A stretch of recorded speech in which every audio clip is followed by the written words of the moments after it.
અમારું સાદું જીવન બહુ અનુભવનું જીવન છે. તમારી પાસે દિવાળી વધારે હોય, અમારી પાસે ગામ વધારે હોય. બે પ્રકારના અનુભવી આ દુનિયામાં બતાવ્યા છે કે જે ગામના પાણી પીવે એ અનુભવી હોય, જેને દિવાળી વધારે જોવી એ અનુભવી હોય. હોઈ શકે કે તમારી ઉંમર મારા કરતાં કદાચ 10 ગણી, 15 ગણી, 20 ગણી, 25 ગણી વધારે હોઈ શકે. એ હિસાબે તમે ઘણી દિવાળી જોઈ, એ અનુભવ તમારો કદાચ હોઈ શકે.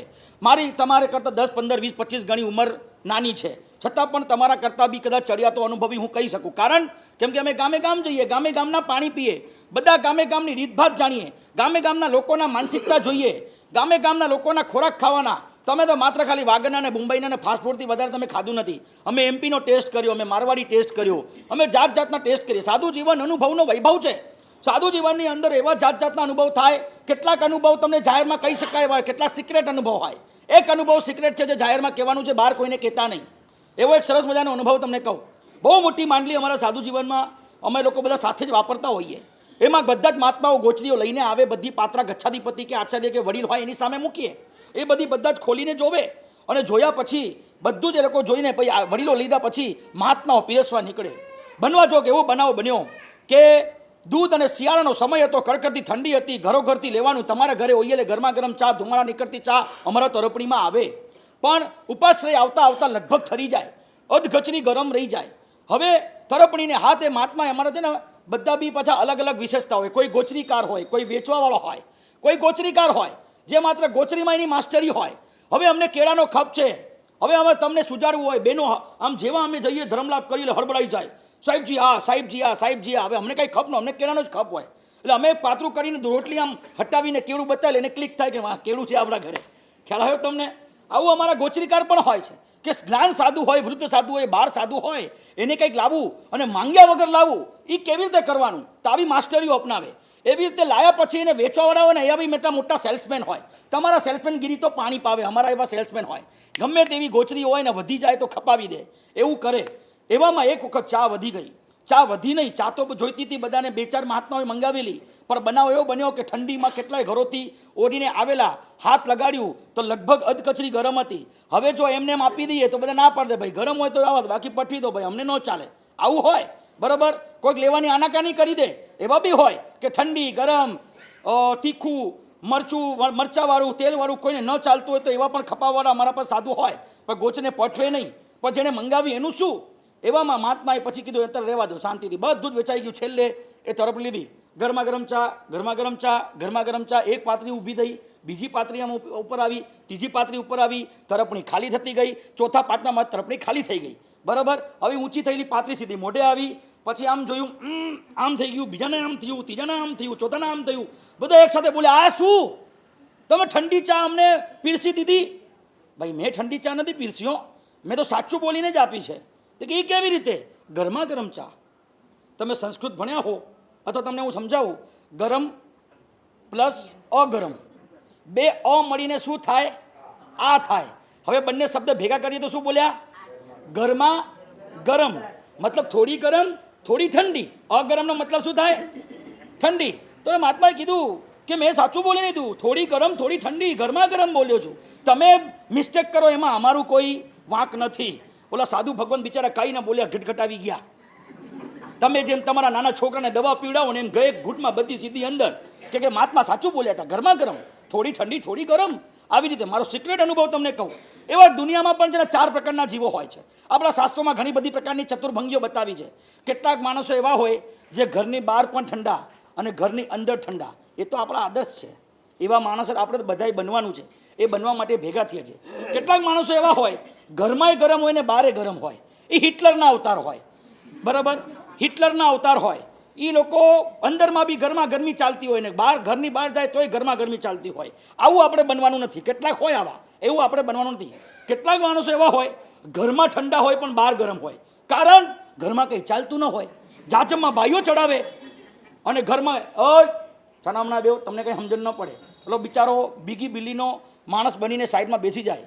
એક મુંબઈના એક કચ્છની આપણા વાગડની દેશી બિચારી છોકરી મુંબઈ પરણીને આવી અને પરણીને આવીને એનો પતિ એટલો ગરમ મિજાજનો, ખતરનાક ગરમ મિજાજનો. સવાર ઉઠે ને રાડ પડે, એ ગરમ પાણી કર, નહીં તો.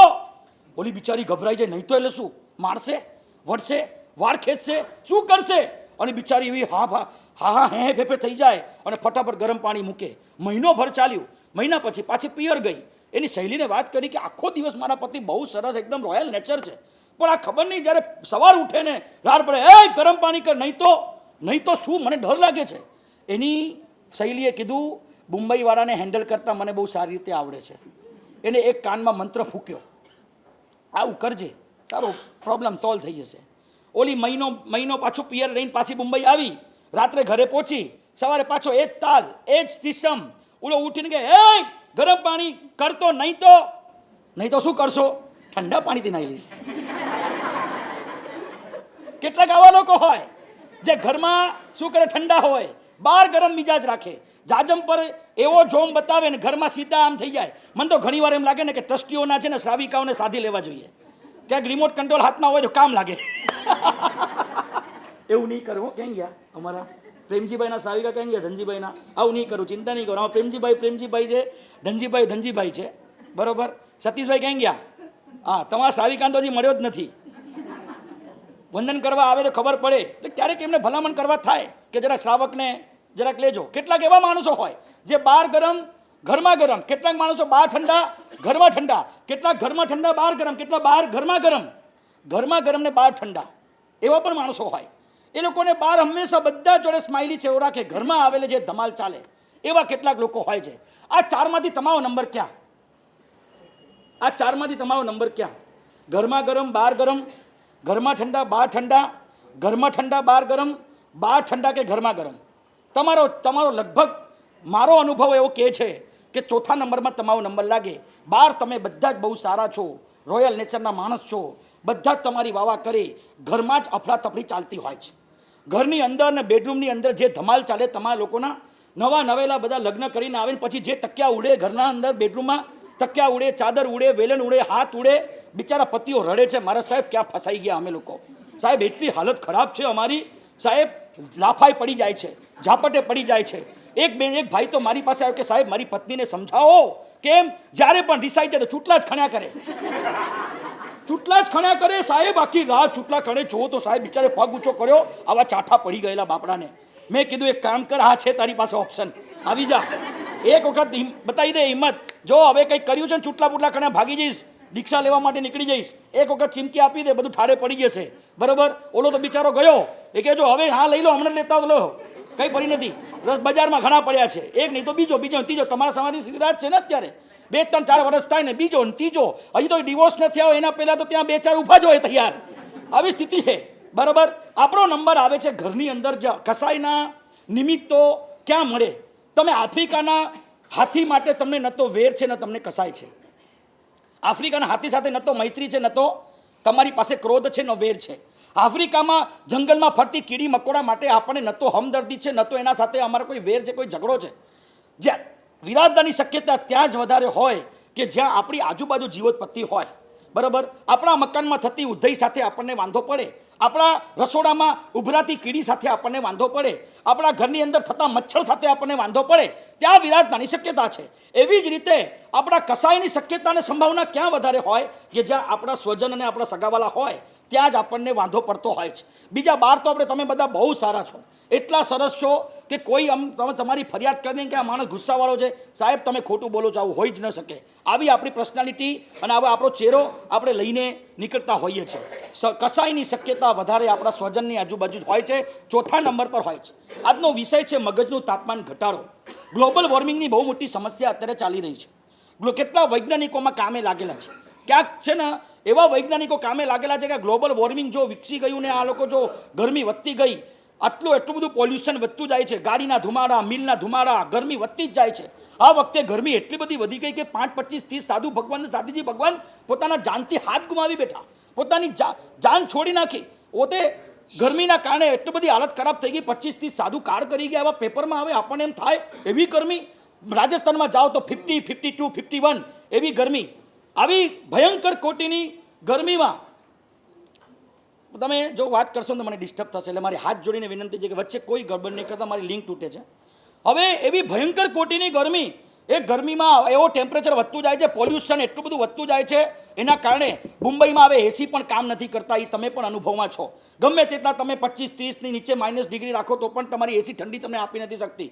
એવી ગરમી અત્યારે ચાલી રહી છે. વૈજ્ઞાનિકો કામે લાગેલા છે, પણ છતાં એ ગ્લોબલ વોર્મિંગ જેટલી ખતરનાક સમસ્યા નથી, એના કરતાં સૌથી ગ્લોબલ સમસ્યા કોઈ હોઈ શકે તો આપણા મગજના તાપમાન વધી રહ્યા છે.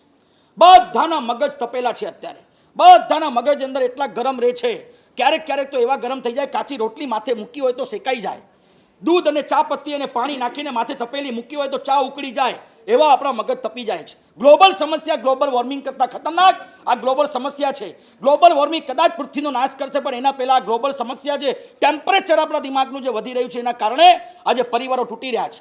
અંદર ક્લેશો વધી રહ્યા છે. પતિ પત્ની સાથે નથી રહી શકતા, ભાઈ ભાઈ સાથે નથી રહી શકતા, પરિવારના ભૂક્કા બોલાઈ રહ્યા છે. એક સમાજ એકજૂટ નથી રહી શકતો. સમાજમાં 4 માણસ સાથે રહીને કામ નથી કરી શકતા. ડ્યુ ટુ આ ક્રોધ, ડ્યુ ટુ આ ટેમ્પરેચર આપણા મગજનું.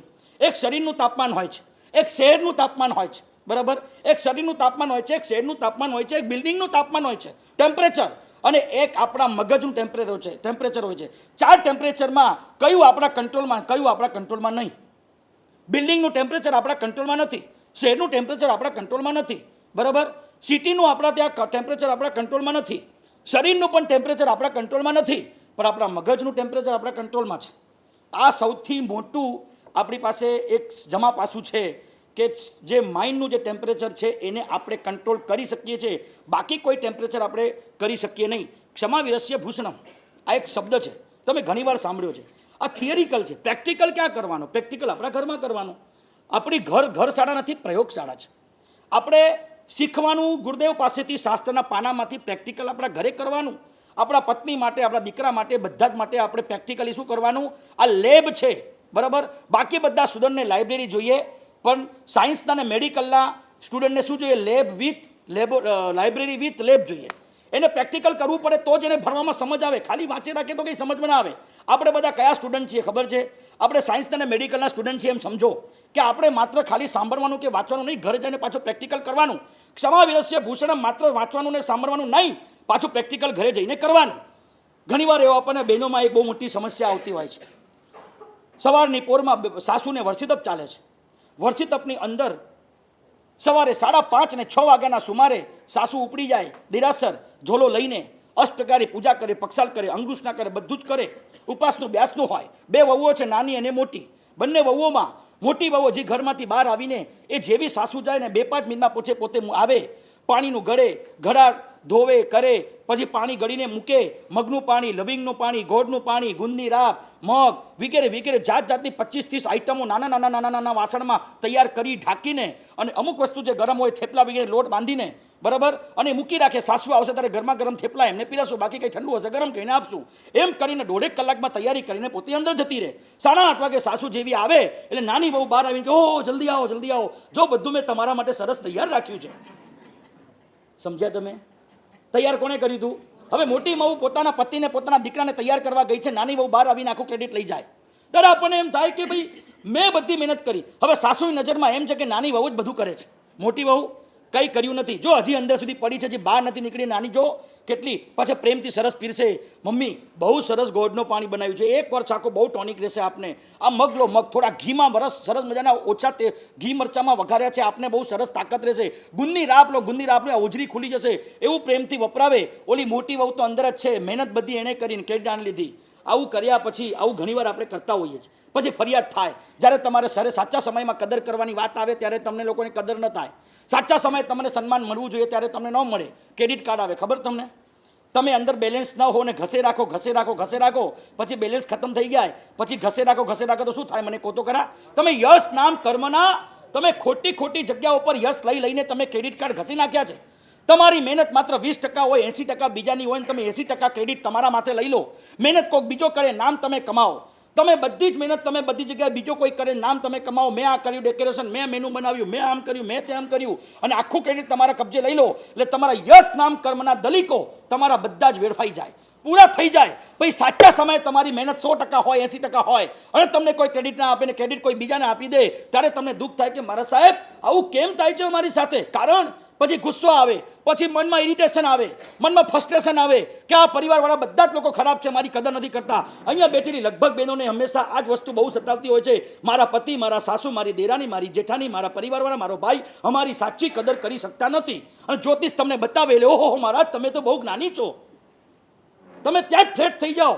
5-10 વસ્તુ તમારી હમણાં કહી દઉં, તમને એમ લાગે મારા સાહેબ તમે અંતર્યામી છો. અંતર્યામી નથી, પ્રેક્ટિકલ લાઈફમાં આપણે આવું ભોગવી રહ્યા છીએ. યસ નામ કર્મના તમને સાચું કહું, તમારો જે મોબાઈલ છે બરાબર, આમાં જીઓનો ભાવ વધી ગયો, બોલો આપણા પૈસેથી એના લગ્ન કર્યા, બોલો ભાઈ સાહેબે 1000 કરોડની ચટણી ત્યાં કરી જામનગરમાં, અહીંયા 1500-2000 કરોડની ચટણી કરી. જસ્ટિન બિમ્બરને બોલાવ્યો, પછી ઓલી રેહાનાને બોલાવી, 75 CR એને આપ્યા, પછી જસ્ટિન બિમ્બરને આપ્યો, પછી બધા લોકોને જે પેકેટમાં મીઠાઈની જગ્યાએ બધી નોટો ગઈ હતી બધા આવ્યા, છેલ્લે પછી જીઓની લાની કરી. મારા ભારતવાસીઓ તરફથી મારા દીકરાના લગ્ન, એટલે તમારા 50-50 રૂપિયા વધારે, કરોડો એના ગ્રાહક છે, બરાબર સમજાય છે તમને? કરોડો એના ગ્રાહક છે, આપણા પૈસેથી બોલો એના દીકરાના લગ્ન કરે. તમારે ખુશ થવાનું, એક ઈમેલ કરો, 50 રૂપિયાનો ચાંદો લખાયો છે. સમજાય છે મારી વાત કે નથી સમજાતી? તમારા ત્યાં કોઈ પણ સિમ કાર્ડ હોય પણ તમારું ઇન્ટરનેશનલ કાર્ડ નથી, બરાબર, બહારથી કોલ આવે તો તમારો પૈસા કપાય, તમે બહાર કોલ કરો તો પણ પૈસા કપાય, એવી તમારી સિસ્ટમ લગભગ ઓલમોસ્ટ હોય છે. વોટ્સઅપ કોલની વાત નથી કરતો. કુદરતી તમારા આઉટ ઓફ કન્ટ્રીમાં કોઈ મિત્ર, કોઈ સગો કોઈ રહે છે, મનમાં એની જ યાદ આવ્યા કરે છે, 5 મિનિટથી યાદ આવ્યા કરે, અચાનક એનો ફોન કંઈ કામથી આવ્યો, ફોન ઉપાડતાની સાથે સૌથી પહેલાં તમે શું બોલો? હમણાં તને યાદ કરતો હતો અને તારો ફોન આવી ગયો, 10 મિનિટ ફોન ચાલ્યો, તમારું પણ કામ પત્યું, એનું પણ કામ પત્યું, પછી ફોન મૂક્યા પછી શેનો આનંદ હોય? મારા પૈસા બચી ગયા. થાય કે ન થાય? ન થાય. અચ્છા વધારાના હોય તો આપી દેજો અમારી પાસે, ના તમારી પાસે ગાંધીજી વધારાના હોય તો આપી દેજો, અમે લઈ લેશું. એવું નથી કે દીક્ષા લીધી એટલે અમે પૈસા ન લઈ શકીએ, ધર્મદાના ઘણા કામ બાકી છે અમારે. આનંદ થાય કે ન થાય? તો તમે મફતના લીંબુ મરચા શેના ઉપાડો છો? આપો એના પૈસા. નથી ઉપાડતા? અરે આવી ગયો મારી પાસે ફરિયાદ કરવા.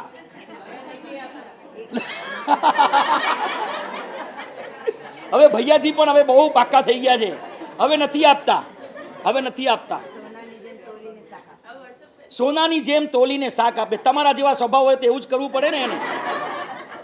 આપણી મૂળ વાત એ છે કે મનમાં એક આનંદ થાય કે 50-100 રૂપિયા જે મારા જવાના હતા એ બચી ગયા, બરાબર. એમ ક્યારે પણ તમારી મહેનત હોય ને તમારો કોઈ યશ બીજો લઈ જાય ને તો ભગવાન માટે ખુશ થવાનું કે ભગવાન મારા બેલેન્સમાં યશ નામ કર્મ બચી ગયા. આપણો યશ નામ કર્મના દલીકો બચી ગયા, એનું બેલેન્સ બચી ગયું. સાચા સમયે મને યશ મળશે અને ત્યારે આ કર્મ દલીકો મારા કામ આવશે. ગુસ્સો નહીં કરવાનો, મનમાં કોઈ દુઃખ નહીં લાવવાનું.